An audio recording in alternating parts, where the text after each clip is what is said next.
Échenle ganas, ponte las pilas. Dame un cafecito, una concha, Yeah, late night. Té, la cobija de tigre. Yeah. I'm falling asleep with that. He's in the corner like, The other homies like screaming, you was here. the wheels are working. Yeah. I feel like people get really caught up on like having approval from others first. Yeah. But really, it's really about just making stuff and creating things that you feel can impact you and have that shared experience with other people, you know. Hola Mi Gente! We're back again on another episode of Raices NYC. And on today's episode, we have Manuel, Hernandez. I'm an artist. I'm a painter. This is my studio. Welcome. It's really interesting. Like, you see all the colors, all the brushes. even the smell. Like it's just like whoa. Like you really take all in when you come here. You know, this is your safe space. This is where you're at. How's your day to day as an artist?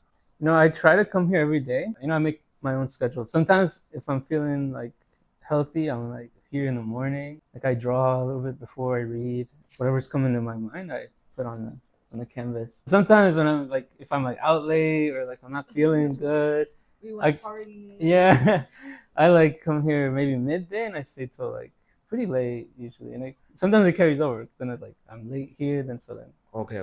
sometimes it's early, yeah. But I also teach like an after school program. And I go there, or sometimes I go there and I come here. Depends. But I'm more creative at night though. At night, really? Yeah, but it's just the commute back is crazy at night.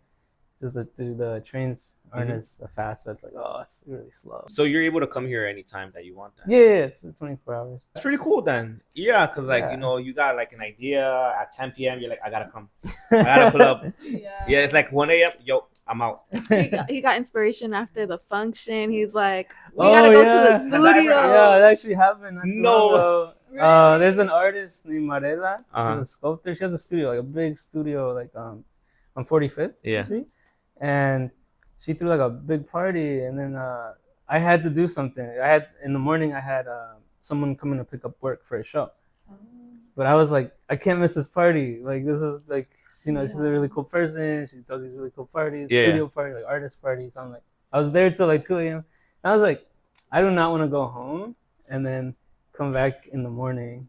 I think I'll just go to my studio and do what I need to do. Yeah. And then I'll just wait for the person. Oh wow! So because it was like at 10 a.m. I was meeting at 10 a.m. So Okay. Wow, Yeah, might as well. Like Yeah, I just came here. I napped for a little bit. Yeah, you pull out your little blanket. Yeah, I do. I do have my pillow somewhere. Oh, what? Wow! Instead of sleepwalking, he sleep paints. Imagine. He calls the piece el dormido. Any other moments besides things like that?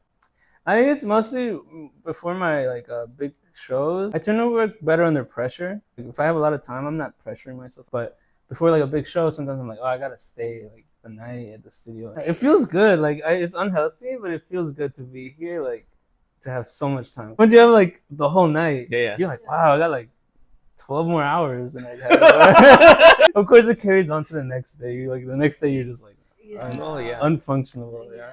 We went to your gallery. Congratulations again. Oh, thank you. Yeah, it was in Manhattan, so it was really interesting to see that, and all your pieces were like each had their own different thing. We saw the one that had like the dirt from like Sunset Park. That was super interesting. Did you have that rush during that time? And you were like, I have to finish these. You're like, I gotta get everything done. Yeah, luckily it happened like a week before the show actually came out because I had to have the works there like a week before. So that by the time that you saw me at the show, I was already recovered. That's it. You're recovered.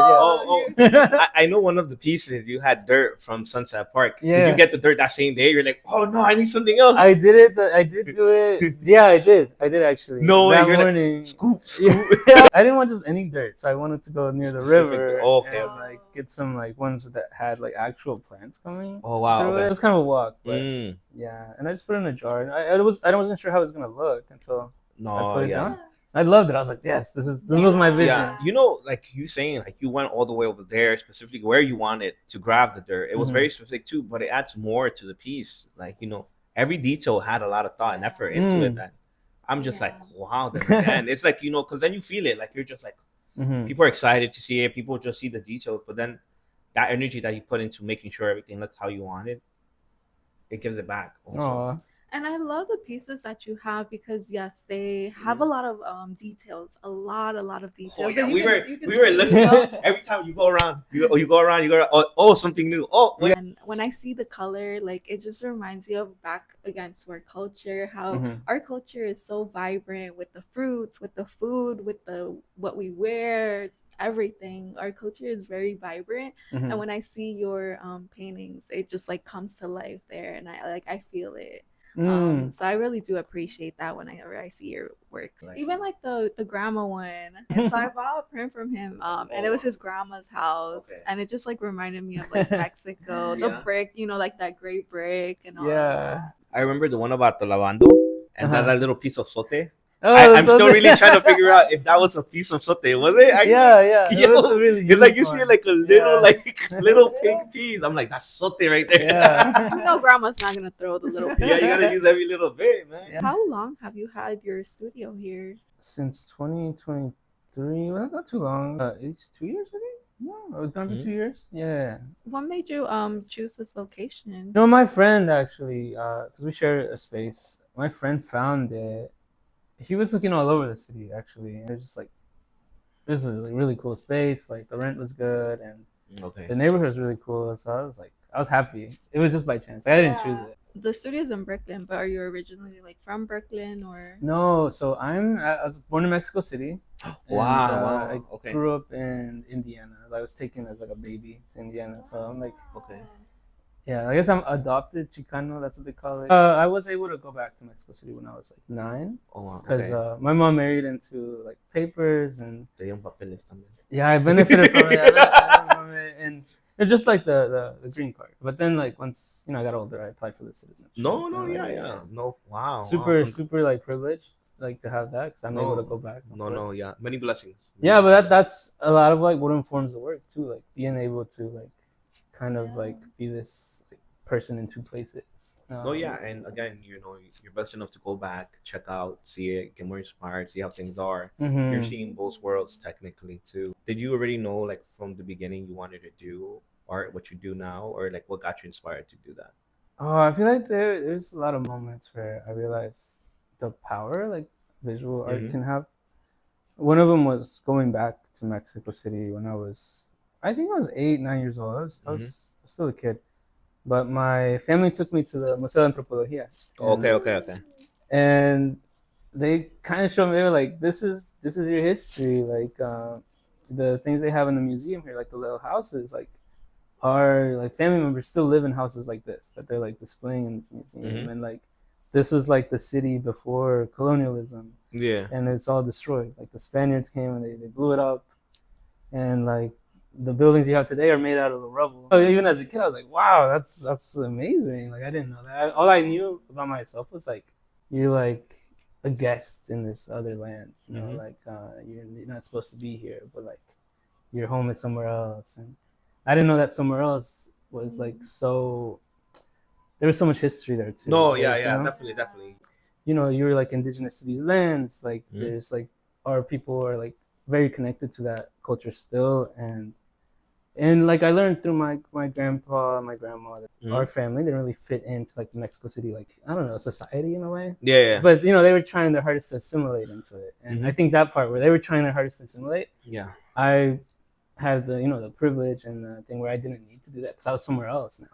Out of that, where I'm now like, I don't want them to lose that. So that's why I started making my art, pushing towards like remembering like the past, the present, like the future, like, and keeping those like indigenous roots, those traditions, that history, like through artwork. And so that was a big moment. And there was another moment too. The first time I ever sold like paintings, it was at a market. It was for like a Mexican Independence Day, but they called it Cultural Festival. But I like signed up. I was like, oh, I want to sell popsicles, and then I was like, oh, what if I sold paintings? Because I like painting. So I was just making like symbols and painting people I knew really badly because I didn't know how to paint. I was just like, how old are you by that time? I was like 12, Oh, yeah, that's pretty young. Yeah. Wow, desde chiquito vendiendo, making that bread. My family has always been selling things. Like, Oh. like my mom said, if I didn't come here, I'd be in the tianguis. In the like, tianguis? Selling out over there. Yeah, she's like, 'cause that's what we all did. That's what we all did. Venga, Yeah. pintura, mi mamá. Yeah. That moment, this one woman came, and she saw one of my paintings, and I had painted things on plates. Like I didn't have a canvas or anything. I just found plates. I found some paint. I painted them. She said the symbol that I painted was the name of her daughter in her language, and I was like, oh, like I was like, to be honest, I just painted this. Like I don't know, like it just came out, and she was a little disappointed in me. She was like, oh, like so you didn't know what you're painting, you don't know the history. So she was kind of like, okay, and she like walked off. But that moment like impacted me because I was like happy that that this just came out of me instinctively. Like I don't know, maybe some kind of like ancestral memory in a way. But I was also disappointed in myself. Like I don't know these things. Of course, it was taken from me. You know, it's like history erasure. But like, so that moment, I was kind of like, okay, me painting something impacted someone enough to where they were like, oh, like so happy to see it, to be represented. But at the same time, I was like, I need to do more. I mean, the moment when you said that, it just hit a little bit too. Yeah. It's just because, you know, when doing some of the designs that we do, being inspired by it, but also we have to understand that culture, understand what it means. Like when the Tonantzin design was released, you know, one of my homies, he was like, learn about it beforehand because they're gonna ask you questions about it, and if you don't know barely, it's not really gonna mean that much. To it. And I was just like, the moment you saw, I was like, whoa, it's something that like, you know, it really opens your eyes. Yeah, like it does hit. But you were also super young, so you know, and again, you were taking away from learning your ancestry, your traditions from a very young age and being there. But you also mentioned that, you know, whenever you come into the studio, you're either like reading or drawing, and you know, you're keeping that education, you're keeping that flow of knowledge open, you know, and that's really great to see. You say you started at 12, that's when, you know, you got inspired and all of that too. Yeah. Until when is it that you're like, wait, like this is my, I could do this for a living. This is what I'm doing. This is his career. Yeah, this is my career. Like, you know. Yeah, so I was actually studying to be a pilot. Oh, what? Yeah.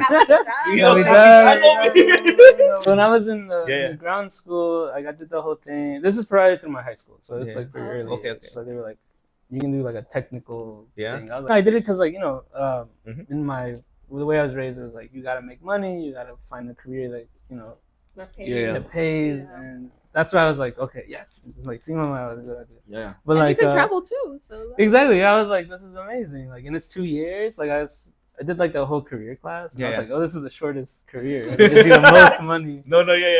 Completely like not the correct way to like go through life. But like, yeah, I did the whole like ground school thing. I had my like student's license, and I was like doing like the training flights and everything. But then I was like, you know what? I don't think this is for me. Like I really, what I like doing is just like drawing and painting, and that's really what I feel like I'm good at. Like I didn't feel like I was good at like being a pilot. I was like I was just kind of phoning it in, and it was right before like I'd have to like choose whether I went to college or like stuff. It's that age. Where you're like, getting out of high school, going into college. What am I gonna do with my life?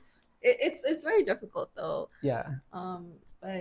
But can you like still like get your license? Because you were a student, so I guess I could. Yeah, but that's pretty cool though. Yeah. Damn, that's crazy. I don't think I would though. Yeah. Like low key, bro. I could fuck that. Like yo, yo, tell the captain I got it. You want to take a break?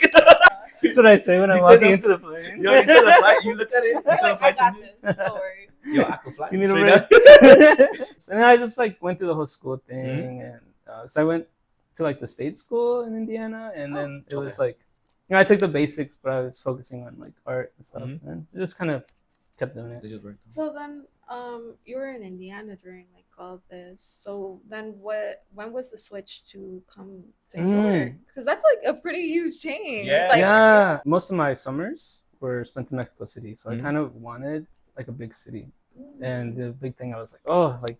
Yeah, what's the closest thing? But I wanted to stay in the U.S. Like I wanted, because you know, I just felt like there was more opportunity here. Yeah. So I was like, oh, let me try New York City. And I was applying to different schools and got accepted to the New York Academy. And I was like, oh, let me just do that. Let me make it work. My mom was obviously like very like, oh, like you're gonna go move there by yourself. My family is very like kind of stick together. Like no one's like off on their own. That's the norm. You know, I feel like, you know, in our culture and everything, you know, todos se quedan juntos, they live in the same house. Like, but also, do you feel like that's one of the things sometimes it's tough to get out of our comfort zone? You ever had a tough moment where like, you know, your family sometimes, you know, their critiques, even though they love you, they mean it or with, you know, with love, but they're like, why are you gonna do that? You know, how is that? What income are you gonna get from that? How are you gonna live from that?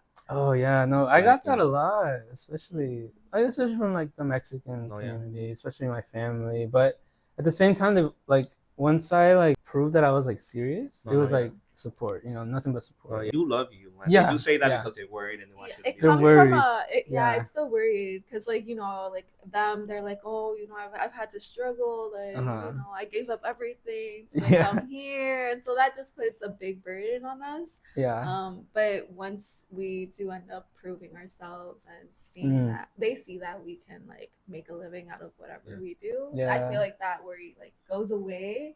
And then they become like the biggest like number one. How did you feel like you know when you showed your mom like mira like si se puede si lo hice like? Oh, I felt so happy. But like I already knew like I didn't have to prove it to my mom. Like your mom has always been very supportive. She's always been supportive, but like cautious. Like but she's always been super supportive like this. So like you know when she saw everything, she was like you know what I could relax. You know. My mom is super. She has like a little her Instagram. It's just like my fan page. I'm not like on Facebook, so she like shares the Instagram and Facebook. And then like people who like I have no contact with anymore from like my childhood like are seeing what I'm doing. I'm like, oh, that's great. Like keeping the community up to date. Exactly. Like, what's Maddie up to? we met your mom. She was really great talking to. Like definitely, I understand it. You know, I can't remember the first thing she told us. ¿Hablas español? Oye, ¿eres no sabo? Okay, like you know, con la cara esa. Con la cara de nopal. No te creo. She's very nice. She I feel like she has your sense of humor too. She's very funny. Yeah, definitely. I see where you got it from. You know, we have this segment where we talk about, you know, we call it spooky time. We talk about ghost stories. Spooky, scary stories. Oh my gosh. Okay. Do you have any moments where, you know, you had like a ghost encounter, like a nice paranormal or something that you remember? Or like, around here in the studio? Not in the studio. Other than... This is my safe place. Aquí no. So there's this thing in my family that this is like legend. Yeah. Kind of like the story of like these like little duendes. Oh, the duendes story. I'll tell you my grandpa's story. My grandpa said he was just out in a pueblo. So the pueblo we're from is called Sultepequito. It's in el estado de Mexico, cerca de Toluca. He said that he was just like out on the like river at night and he was walking, but he heard like the most beautiful music he's ever heard, ever. So he was like, "Oh, where's this coming from?" And so he went to see like where it was the strongest, and he didn't see anything. But then when he looked into the water, he saw the reflection. It was like these little duendes, and they had like these instruments that like he'd never seen before. Okay. And he was like, "Oh, like." He was scared, and then when he looked up to see what was making the reflection, everything disappeared. And he said like his pelos se pararon. Like, he was like left shocked. But then like one time I saw them. I saw one. So, this is crazy. I'm like, because I used to think it was like a story. Yeah. But then I was like, oh, it actually happened in Indiana when I was just like outside. I was like maybe 15. I was playing basketball in my like little hoop. So my mom remodels houses. Yeah. So we would be like in one of her like houses that like it's sort of an old house, like a lot of like woods. Were there. And I was just playing, and then I hear something, and I look down to like see what it was, and it's this little person. And I'm like, oh my God, I'm freaking out. And so like, and then it like, once it sees me, it like runs into like the tall grass. Yeah. And I just see like the grass kind of moving like super fast. It literally happened in an instant. But I remember he had little jeans on. I was like, but it was like this size. I was like, oh. What? But yeah. And so what happened was I was like, I was like, I ran to my mom because she was in there. And I was like trying to tell her, but nothing came out. No, so it's like so my voice left. So I was like, and I was trying so hard, and she was like, she was so worried. She's like, oh my god, like, what's happening? I told everyone, I was like, my grandpa was right. But like, it's not a story. It's not a story. And then my grandma told me their names. These like things that have been like appearing to our family for like lots of people. Like I've never seen them. I thought whatever, but like she said they're called Nahuales or something, and she was like they come when the lightning strikes. They appear in places that are either dangerous or hold treasure. You went back and you looked for that treasure? No, I haven't. No, because so that's the thing. Like in our belief culture, like the treasure is not always a good thing. It's actually like it can curse you. Oh. Okay. So like my grandma did say, like if you do go back to look for it, you have to cover yourself and everything so that the treasure doesn't know it's you or something. Okay.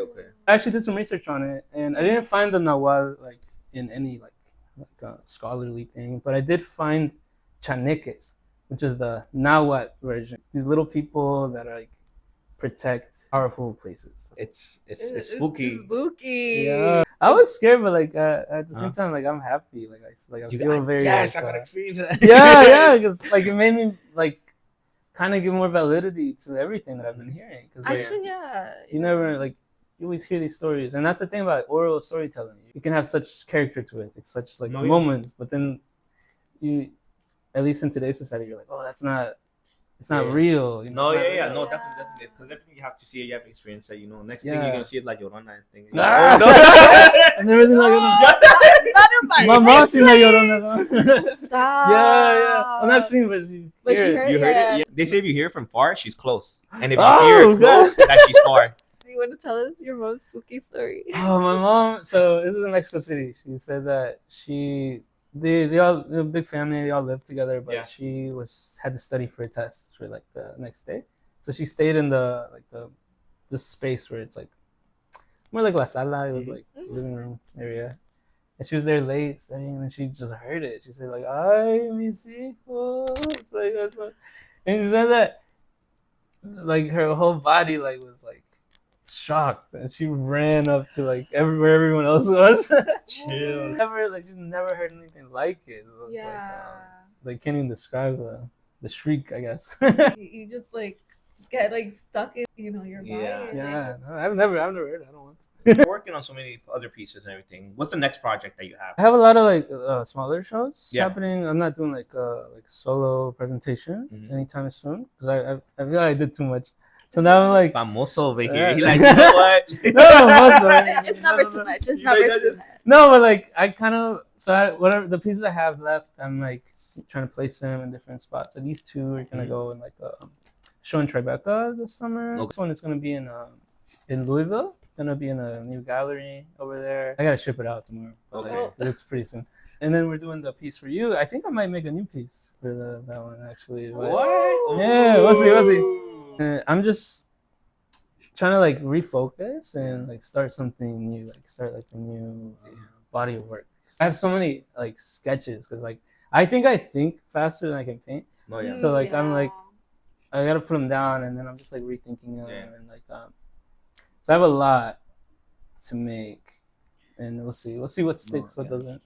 Thank you again, for being part of this episode. Also, when this episode comes out, you guys will already know about our gallery. Our gallery that's coming up is called Estamos Aquí. And one of our artists will be showcasing his work, Manny. Well, what would you say to a kid out there that was just like, I want to draw or I want to get into sketching or like any type of art medium? What would you say to them, where they're not getting that support or where it's a little difficult for them to get into it right now? I think like having like a little stability can help. Like I'm doing like teaching and I've always like kind of like not focused too much on it until like recently. I'm dedicating everything to this. But like I feel like when we suddenly like, oh, I want to draw, I want to like create, I want to be creative. Like it gets kind of like drowned out. Like, oh, but that's not gonna get you anything. Like there is like definitely room for that, even if it's not like your main focus. I feel like people say that and then they just stop. Like, they just completely stop. And it's like, no, like we're creative people. It's just like natural to want to do things and like express yourself. And I don't like when it's like tied to monetary things. Like if it's not making money, then you shouldn't do it. Like, no, like I don't think, definitely not that. It's such a weird system, the whole art thing. So it's like, and it's not very like, it really isn't for the money. Like it's not a good plan, but it's good to keep doing it. You keep at it. If you're lucky enough, you're able to make a living on it. You can. Yeah. But, just have that little like backup plan or like that one little job that helps you create things. That, or just don't have a backup plan, go for it, and go for it. Whichever one works. Go to New York City. It's in the bag. If you don't have a backup plan, then you just have to do it. It goes back to like those deadlines where like I'm on my last dollar. I need to create something. Like let's get to it. And then one thing, like a lot of our parents who like immigrated here, they did that. They came here with nothing. People had been doing it before, so they followed that as well. But like it's still like it's very hard. It's very risky. So like you have that in you, Yeah. You carry that with us. That's why when I moved here, I was like you cannot tell me about moving to a different place. If I can make it in Indiana, I can make it anywhere. But I feel like our people have always migrated to different places, and whether it's like we always know how to like get it one way or another. We're go-getters, and that's really commendable of how you made your transition. And we're super proud, and we're so like excited to keep seeing your work out there. It's really amazing to see your progress in such little time as well. We've seen so much of you in the short amount of time. One last thing I do want to say is like whenever we do see you, you always have a look. I appreciate the look, the jewelry, the earrings. We always love seeing that. Same to you two. You two are always like, together. Like, I like that. Rice and beans over here. But thank you so much for being on the podcast. Of course. We're excited to see more of you. I hope you guys are too. Follow him on all his pages, IG or anything else. We'll link it down below. But any last words? I do have a show up at the Culture Lab in Long Island City. You can just Google it, Culture Lab. And it'll be up until the end of May. So awesome. With those kind words, we're done. We're done. Bye.